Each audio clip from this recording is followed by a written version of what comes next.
네, 여러분 반갑습니다. 이번 시간부터 재무관리의 여러 이슈 중에서 자본구조 이론에 대해서 함께 공부를 해보겠습니다. 네, 이번 시간은 첫 번째 시간으로 자본구조 이론의 전반적인 개념 그리고 흐름에 대해서 함께 공부하도록 하죠. 자, 먼저 우리 자본구조가 무엇이냐에 대해서 먼저 한번 살펴보겠습니다. 자본구조의 개념. 자, 여러분들 재무상태표를 아실 것입니다. 기업의 재무제표 중에 하나지요. 기업의 재무상태를 표시한 재무제표. 그래서 우리가 재무상태표 이렇게 이야기하는데, 자, 이 재무상태표에는 기업의 자산과 그리고 부채, 자본의 상태를 표시하고 있습니다. 그리고 이 부채와 자본의 합계하고 이 자산하고는 금액이 같아야 돼요. 자, 여기서 이제 오른쪽에 있는 부채와 자본, 흔히 이제 이 왼쪽 오른쪽 이렇게 T자 형식으로 표시하는데, 이 왼쪽은 이제 자산을 표시하고 오른쪽은 부채와 자본을 표시합니다. 특히 이 오른쪽에 있는 부채와 자본을 한번 가만히 보시면, 자, 이 부채와 자본이라고 하는 것은 결국 무엇을 의미하는 것이냐? 바로 자산을 취득하고 이 자산을 취득하고 그리고 이 자산을 보유하는 그런 상태에서 취득하고 보유를 할 때 당연히 돈이 필요하겠죠? 자, 그러면 그 돈이 어디에서 나오느냐 이 말입니다. 자, 첫 번째로는 부채로부터 나온다. 뭐 쉽게 말하면 다른 사람으로부터 빌려서 그 돈을 조달한다. 두 번째는 자본, 이때의 자본은 내 돈을 말하는 겁니다. 내 돈, 자기 자본을 말하는 거예요. 그래서 내 돈으로부터 나온다. 자, 이렇게 두 가지 방법이에요. 그래서 자본 조달의 원천 또는 자본 조달의 방법을 의미하는 것이다.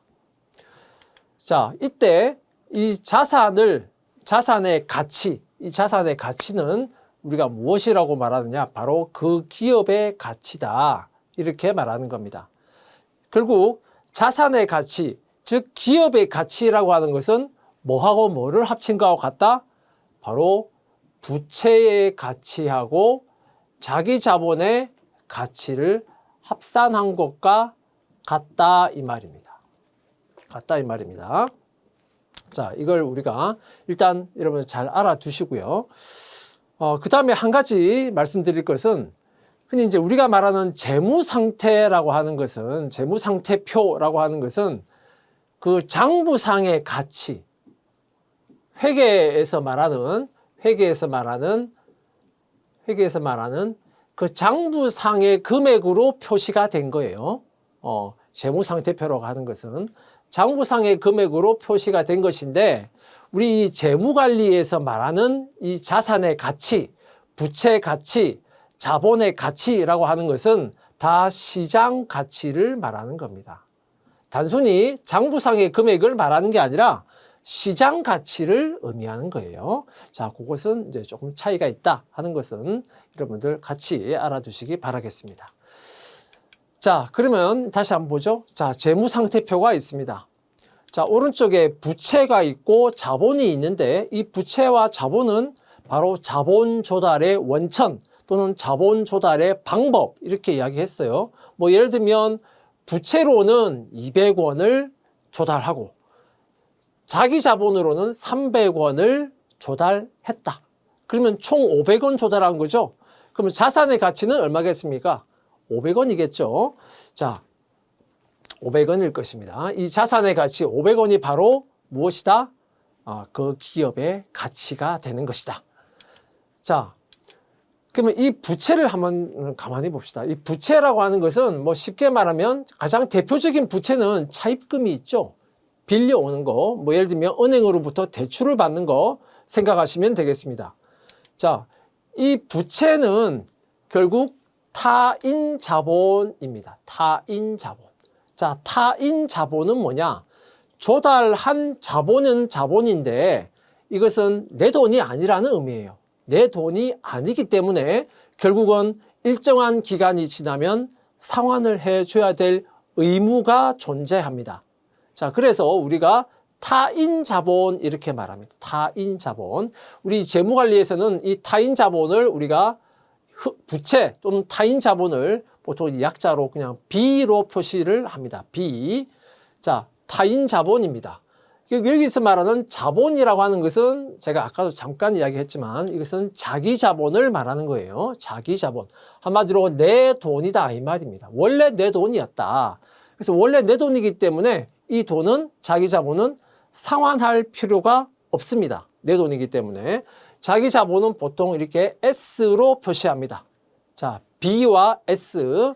자, 그 다음에 이 타인 자본을 아까 제가 말씀드렸지만 타인 자본이니까 상환을 해야 되죠. 그리고 이 상환이라고 하는 것은 원금을 상환하는 것이고 원금만 상환할 것이 아니고 그 중간에 또 뭐를 지급을 해야 되냐.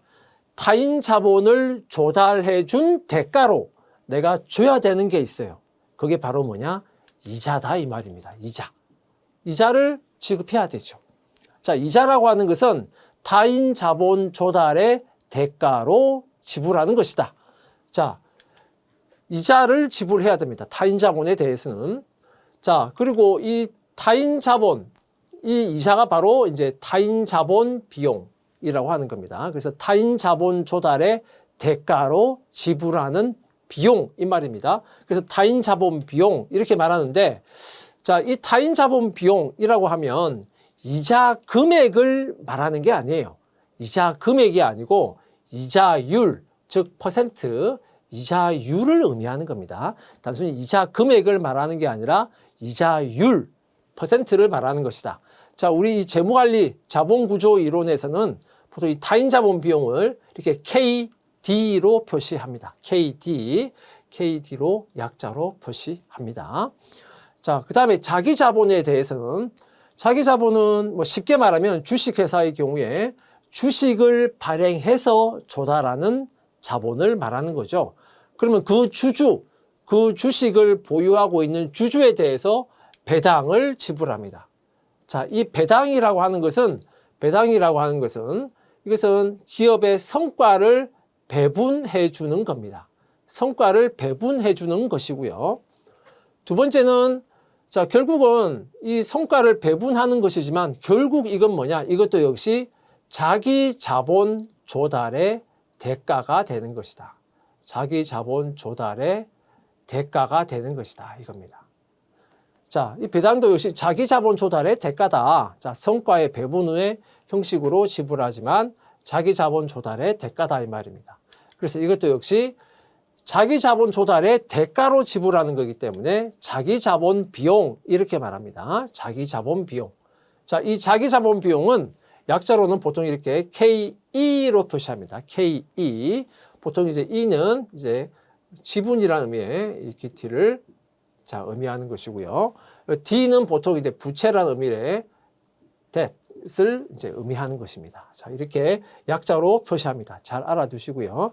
이 자기 자본 비용도 역시 자, 퍼센트로 표시하는 겁니다.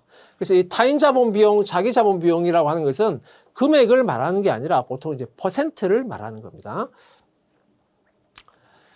자, 이렇게 조달한 자본의 종류에 따라서 부담하는 자본 비용이 이렇게 타인 자본 비용, 자기 자본 비용 이렇게 두 가지가 있는 겁니다. 자, 그러면 이제 우리가 말하는 가중평균 자본 비용이 뭐냐? 가중평균 자본 비용은 결국 우리 약자로는 이제 KW를 표시합니다. KW, 가중평균 자본 비용이라고 하는 것은 결국 기업은 타인 자본 비용도 부담하고 있고 자기 자본 비용도 부담하고 있는데 그러면 기업 전체적으로 부담하고 있는 평균적인 자본 비용이 얼마냐? 자, 그걸 우리가 가중평균 자본 비용 이렇게 말합니다. 가중평균 자본 비용. 자, 결국은 기업 전체가 부담하고 있는 평균적인 자본 비용을 의미하는 것이다. 그럼 가중평균 자본 비용은 어떻게 구하냐? 자, 기업이 부담하고 있는 타인 자본 비용이 있죠? 그런데 기업이 조달한 부채 금액이 있을 겁니다. 자, 부채 금액, 그리고 기업이 조달한 데 대한 자기 자본 비용이 있을 겁니다. KE, 그리고 기업이 조달한 자기 자본 금액이 또 있을 거예요. S. 그것을 이제 총자본은 결국은 부채와 자본, 즉 B와 S를 합친 총자본으로 나누어서 평균적인 자본 비용을 구하는 겁니다. B 플러스 S라고 하는 것은 이건 결국 뭐와 같다? 바로 기업 가치와 같은 것이다 이겁니다. 기업 가치와 같은 것이다. 자, 이걸 우리가 다시 한번 정리를 해보면 이렇습니다. 타인 자본 비용에 대해서 자, 총 자본에 대한 타인 자본의 비중이죠. 비중, 차지하고 있는 비율. 그 다음에 자기 자본 비용에 대해서 자, 총 자본에 대해서 자기 자본이 차지하고 있는 비중. 자, 타인 자본 비용이 부채가 차지하고 있는 비중, 자기 자본이 차지하고 있는 비중, 그것을 가중치로 해서 평균을 구한다. 그래서 우리가 가중평균 자본 비용 이렇게 이야기하고 있습니다. 자, 그럼 여기서 우리가 지금 보고 있는 것은 자본 구조의 개념을 보고 있잖아요. 그럼 자본 구조는 뭐냐? 자본 구조는 자, 총자본, 아까 말했지만 B 플러스 S, 총자본 또는 이것이 기업 가치다 이렇게 말했는데 총자본에 대해서 부채가 차지하고 있는 비중 또는 뭐 자기 자본이 차지하고 있는 비중, 자, 그게 있을 수 있고요. 또는 아예 총자본이 아니라 자기 자본에 대한 타인 자본의 비중, 그러니까 S에 대한 B의 비율을 말하는 겁니다. 비율. 자, 그래서 자본 구조는 흔히 이제 이 두 가지로 표시를 합니다. 자, 그래서 요 왼쪽에 있는 총 자본에 대한 타인 자본, 부채의 비중. 자, 이것을 우리가 무엇이라고 말하냐? 부채 의존도. 총 자본에 대해서 부채에 얼마만큼 의존하고 있느냐 하는 부채 의존도 이렇게 이야기하고요. 오른쪽에 있는 이 부분을 우리가 부채 비율 이렇게 이야기합니다. 부채 비율. 그래서 흔히 이제 자본구조 이론에서는 부채 의존도도 물론 나오기도 하고요. 부채 비율도 나오는데 부채 비율이 좀 더 많이 나와요. 그래서 이 부채 비율이라고 하면 결국은 자기 자본 S분의 B를 의미하는 것이다. 자, 이걸 자, 명확하게 머릿속에 넣어두시기 바랍니다. 자, 이것을 우리가 자본 구조 이렇게 이야기합니다. 자, 자본 구조의 개념에 대해서 살펴봤습니다. 자, 결국 이제 자본 구조 또 그 앞에는 가중평균 자본 비용 살펴봤잖아요. 결국은 가중평균 자본 비용이라고 하는 것은 결국은 어디에 밀접한 영향이 있는 것이냐? 결국은 자본 구조하고 밀접한 관련이 있을 수밖에 없다 이겁니다. 자본 구조와 가중평균 자본 비용은 밀접한 관련을 가진다 하는 것을 여러분들이 아실 수가 있겠죠. 자, 그러면 이 가중평균 자본 비용하고 자본 구조는 밀접한 관련을 가진다. 자, 그까지는 여러분들이 이해하셨을 거고. 자, 구체적으로 가중평균 자본 비용하고 자본 구조의 관계에 대해서 한 번 더 보겠습니다. 자, 가중평균 자본 비용은 타인 자본 비용, 자기 자본 비용의 평균이다. 근데 어떻게 평균을 구하냐? 결국은 자, 요게 바로 뭐였습니까? 부채 의존도. 요거는 뭐 자기 자본에 대한 의존도. 자, 이렇게 말할 수 있겠죠. 그러니까 총 자본에 대해서 부채에 얼마만큼 의존하고 있느냐 또는 자기 자본에 얼마만큼 의존하고 있느냐. 자, 이걸 가지고 자, 평균을 구하는 게 바로 그게 가중평균 자본 비용입니다. 자, 이 가중평균 자본 비용의 구조가 이래요. 자, 여기서 만약에 자, 타인 자본 비용 KD 하고 자기 자본 비용 KE 요것이 자, 일단 자, 논의를 우리가 좀 쉽게 하기 위해서 타인 자본 비용과 자기 자본 비용은 그냥 일정하게 유지된다. 일정하다. 라고 우리가 일단 가정을 해봅시다. 가정을 해보고, 그 다음, 자, 일반적으로는 타인 자본 비용, 그러니까 이자 말하는 거예요, 이자. 자, 타인 자본 비용이 자기 자본 비용보다는 일반적으로는 더 쌉니다. 더 낮습니다. 그래서, 자, 타인 자본 비용, 자기 자본 비용은 일단 일정하다. 그리고 자기 자본 비용이 더 높다. 자, 라고 일단 가정을 하고,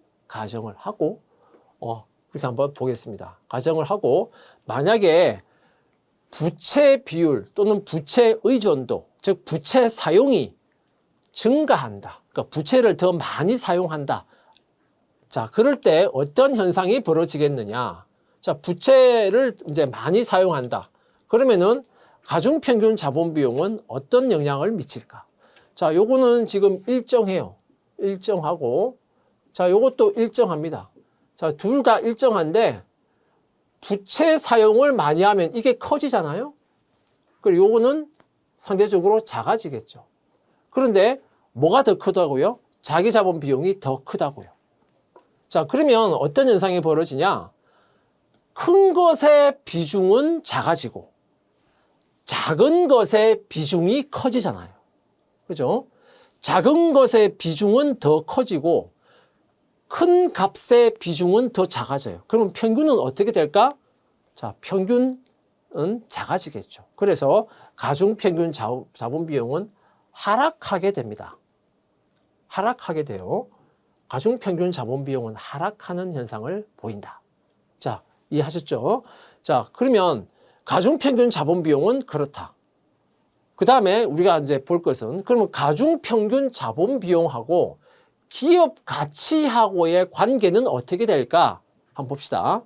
기업 가치라고 하는 것은 우리가 저 앞에서도 재무관리 다른 파트에서 우리가 강의를 했던 바가 있습니다만은, 기업 가치라고 하는 것은 결국은 뭐냐? 기업의 균형 가격을 말하는 것이다. 자, 기업의 균형 가격이라고 하는 것은 결국 뭐냐?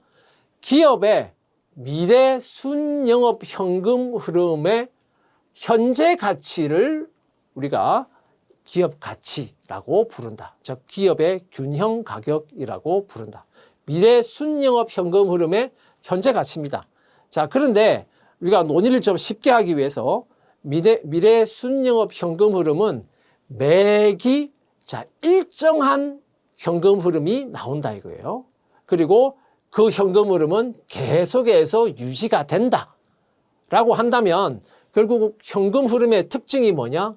우리가 배웠던 무한연금의 현금 흐름의 특징을 가지게 되죠. 무한연금의 현금 흐름 특징. 뭐 예를 들어서 자, 현금 흐름이 D 똑같은 현금 흐름이 이렇게 반복적으로 나올 때, 자, 자본 비용을 우리가 만약에 K라고 합시다. 그러면 이 현금 흐름의 현재 가치는 얼마가 될까? 이 현금 흐름이 무한대로 계속되고 있잖아요. 이 현금 흐름의 현재 가치는 얼마가 될까?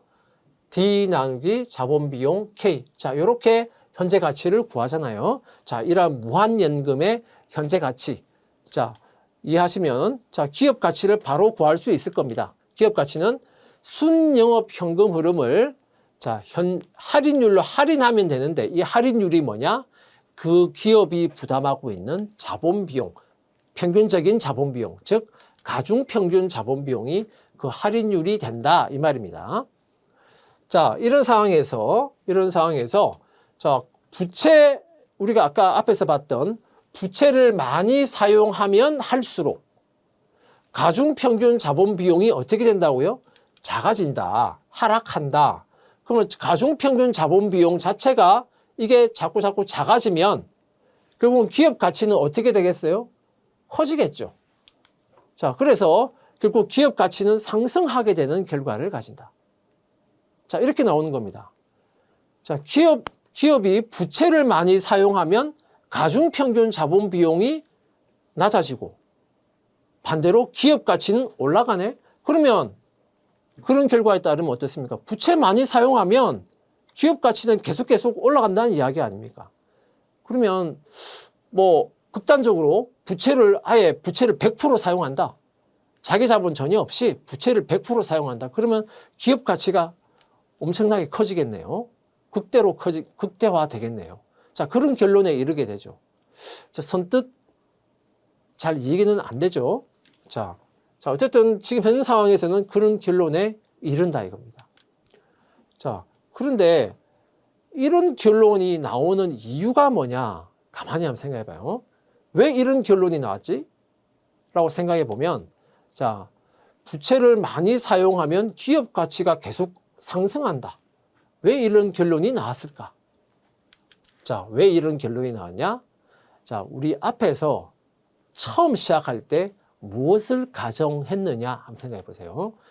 자, 처음 시작할 때 타인 자본 비용하고 자기 자본 비용이 일정하다 이렇게 가정하고 처음 시작했잖아요. 타인 자본 비용과 자기 자본 비용이 일정하다라는 가정하에 지금 시작했던 겁니다. 자, 그러다 보니 이렇게 되면 결국은 부채 사용에 따른 유리한 효과만, 유리한 부분만 극대화돼서 반영이 되고, 그러니까 이런 결론이 나오게 되는 겁니다. 이런 결론이 나오게 되는 거예요. 그러면 부채 사용에 따른 유리한 효과만 결국은 반영이 돼서 이런 결론이 나왔다. 그럼 부채 사용에 따른 유리한 효과도 있고 반대로 불리한 효과도 있다. 이 말이잖아요. 자, 그러면 이 부채 사용에 따른 유리한 효과와 불리한 효과에 대해서 한번 볼게요. 자, 부채 사용이 증가하면 상대적으로 제가 앞에서 말씀드렸지만 자기 자본 비용보다 타인 자본 비용이 더 저렴하다, 싸다 이렇게 말했습니다. 그러니까 부채 사용이 증가하면 결국 상대적으로 저렴한 타인 자본 비용의 비중이 더 커지죠. 자, 그럼 결국 이것은 가중평균 자본 비용을 하락시키는 그런 효과가 있습니다. 그럼 가중평균 자본 비용이 하락하면 기업 가치는 반대로 기업 가치는 커지는 그런 효과가 있게 되죠. 자, 이것은 부채 사용에 따른 유리한 효과입니다. 즉, 부채를 많이 사용하면 기업 가치가 커지니까 유리한 효과입니다. 그럼 이런 유리한 효과만 있냐? 자, 부채 사용이 증가하면 어떻게 되겠습니까? 주주의 입장에서 보면 내가 지금 어떤 주식에 투자하고 있는데 그 주식을 발행한 그 회사가 자꾸 부채를 더 많이 사용하고 부채 비율이 자꾸 커져요. 그러면 주주의 입장에서는 어떻습니까? 불안해지겠죠. 왜? 왜 이렇게 자꾸 부채 비율이 높아지지? 이렇게 부채 비율이 높아졌다가 이 회사가 유동성 위험에 빠지는 건 아닌가? 그러다가 채무 불이행 상태가 되고 파산하게 되는 건 아닐까? 이런 어떤 불안감을 느끼게 되는 겁니다. 일정 수준 정도까지는 괜찮은데 그 수준을 넘어가면 주주 입장에서 보면 이제 위험이 커지게 되는 거죠. 자, 위험이 커지면 당연히 나중에 그 위험으로 인해서 주가가 하락할 또 위험이 있게 되는 거고, 그러면 주주의 입장에서는 당연히 자기 자본 비용이 상승할 수밖에 없어요. 주주의 입장으로 보면 주가 하락의 위험도가 커지니까 요구 수익률은 더 커져요. 주주의 입장에서 요구 수익률은 기업의 입장으로 보면 그게 바로 자기 자본 비용이 되는 겁니다. 기업의 입장에서 자기 자본 비용이라고 하는 것은 기업의 입장이에요. 주주의 요구 수익률이라고 하는 것은 이것은 주주의 입장입니다. 그런데 이 두 개는 같다 이거예요. 주주의 요구 수익률이 높아지면 당연히 기업의 입장에서 자기 자본 비용이 커지는 겁니다. 그래서 결국 주주의 입장에서 위험이 증가하게 되고 그것은 자기 자본 비용의 상승으로 이어진다. 자, 그러니까 아까 우리는 자기 자본 비용이 일정하다라고 가정을 해버렸는데 그게 일정한 게 아니라 자기 자본 비용이 부채 비율이 커지면 자기 자본 비용이 상승한다는 거예요. 자, 자기 자본 비용이 상승하면 어떠한 효과가 있게 되냐? 가중평균 자본 비용을 상승시키는 효과가 있게 되고, 그러면 기업 가치는 하락시키는 효과가 있게 되겠죠. 자, 이것은 부채 사용에 따른 불리한 효과가 됩니다. 그러니까 부채를 사용하게 되면 부채 사용에 따른 유리한 효과도 있고 이와 같은 불리한 효과도 있다 이겁니다. 자, 그러면 유리한 효과도 있고 불리한 효과도 있는데 차례대로 보면 유리한 효과와 불리한 효과가 똑같은 경우가 하나 있을 수 있고, 두 번째는 유리한 효과가 더 큰 경우, 세 번째는 불리한 효과가 더 큰 경우. 자, 크게 보면 이렇게 세 가지 경우가 있을 수 있겠죠. 자, 유리한 효과와 불리한 효과가 똑같다. 자, 이 경우는 어떻게 될까요? 유리한 효과와 불리한 효과가 똑같기 때문에 결국 부채, 여기 BS는 요 S분의 B 요거 말하는 겁니다. 부채 비율을 말하는 거예요. 부채 비율이 증가하면, 즉 부채 사용이 증가하면, 부채 사용이 증가해도 유리한 효과와 불리한 효과가 똑같기 때문에 가중평균 자본 비용이 영향이 없어요. 그래서 가중평균 자본 비용은 증가하지도 않고 하락하지도 않고 일정하게 가중평균 자본 비용이 유지가 되기 때문에 당연히 기업 가치에도 영향을 미치지 않게 되는 것이죠. 근데 두 번째 경우, 유리한 효과가 더 크게 되면 어떠한 경우냐? 자, 유리한 효과가 더 크게 되면 부채를 많이 사용하게 되면 결국은 유리한 효과가 더 크기 때문에 가중평균 자본 비용이 하락하게 되어서 기업 가치가 상승하게 되는 겁니다. 자, 이러한 효과가 있겠죠. 자, 세 번째 경우는 이 반대일 겁니다. 부채를 많이 사용하면 가중평균 자본 비용이 불리한 효과 때문에 가중평균 자본 비용이 오히려 상승하게 되어서 기업 가치는 오히려 떨어지게 되는 거예요. 자, 이렇게 세 가지의 경우가 있을 수 있습니다. 자, 이 첫 번째에 해당하는 것이 뭐냐? 자, 자본 구조 이론에서 아주 유명한 MM 이론이 이 첫 번째에 해당하는 겁니다. 그럼 두 번째에 해당하는 것이 뭐냐? 자, MM 이론이 이제 수정이 됐어요. 자, MM 수정 이론. 이것이 이 두 번째에 해당하는 겁니다. 세 번째가 뭐냐? 세 번째는 이제 MM 이론 이후에 나온 겁니다. 자, 이제 파산 비용 이론이 여기에 해당됩니다. 그래서 여러분들하고 같이 자본 구조 이론을 보면서 처음 MM 이론에 대해서 볼 것이고요. 두 번째 MM 수정 이론에 대해서 볼 것이고, 세 번째 파산 비용 이론에 대해서 차례대로 여러분들하고 같이 공부를 하게 될 것입니다. 자, 결국 이제 자본 구조, 그리고 그 자본 구조와 가중평균 자본 비용의 관계, 가중평균 자본 비용과 기업 가치의 관계, 이렇게 차례대로 계속해서 이어져 왔어요. 그죠? 그리고 부채 사용의 효과까지 쭉 이렇게 연결해서 왔는데, 자, 그걸 이제 종합을 해보면 이렇습니다. 자본 구조 이론이라고 하는 것은 결국 어떤 것이냐? 자본 구조, 여기서 말하는 자본 구조는 결국 부채를 얼마나 많이 사용하느냐, 그걸 말하는 겁니다. 이러한 자본 구조하고 기업 가치하고의 관계를 설명하는 이론이 바로 자본 구조 이론입니다. 자, 그 자본 구조 이론의 그 이제 시발점이 된 것이 뭐냐? 바로 모디글리아니와 밀러. 그래서 보통 이걸 줄여서 우리가 MM 이렇게 말하는데, MM 이론이 이제 처음 나오게 됩니다. 이 자본 구조 이론에서.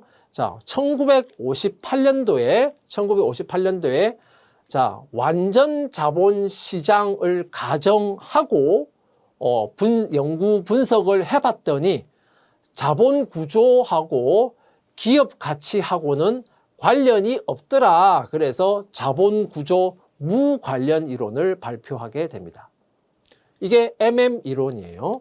자, 그리고 나서 1963년도에 완전 자본 시장이 조금 비현실적이더라. 그래서 세금은 고려해야 되는 거 아니냐. 그래서 법인세를 고려했어요. 세금을 고려했더니 부채를 많이 사용하니까 그러니까 기업 가치가 상승하는 효과가 있더라. 자, 이렇게 또 1963년도에 기존의 MM 이론을 수정해서 발표를 하게 된 거예요. 그래서 우리가 MM 수정 이론 이렇게 말합니다. 자, 그리고 나서 MM 이후에 또 어떠한 이론이 나오게 됐느냐? 자, 부채를 많이 사용하게 되면 결국은 그것 때문에 파산의 위험이 있다. 그래서 파산 위험을 고려하자. 자, 그래서 자, 일정한 부채 비율까지는 부채를 많이 사용하면 기업 가치가 상승하는 이러한 효과가 분명히 있더라. MM 수정 이론과 같이 이런 효과가 있더라. 그러니까 적정하게 사용하면 좋다 이겁니다. 자, 그런데 그 적정 수준을 넘어가기 시작하면 부채를 많이 사용하면 기업 가치가 오히려 더 떨어지더라 이거예요. 그러니까 적정 수준까지는 기업 가치가 이렇게 올라가는데 적정 수준을 넘었으면 기업 가치가 이렇게 떨어진다는 거예요. 그럼 결국 기업 가치를 극대화시키는 이런 자본 구조가 존재하겠네요. 그래서 이때는 기업 가치를 극대화하는 최적 자본 구조가 존재한다. 자, 이런 결론에 나오게 됩니다. 자, 이게 이제 파산 비용 이론과 관련되는 내용이에요. 자, 이런 내용들을 여러분들하고 하나씩 자세하게 다음 시간부터 공부를 해볼 겁니다. 네, 이상 자본 구조 이론의 전반적인 개요, 흐름에 대해서 여러분들과 같이 공부했습니다. 수고하셨습니다.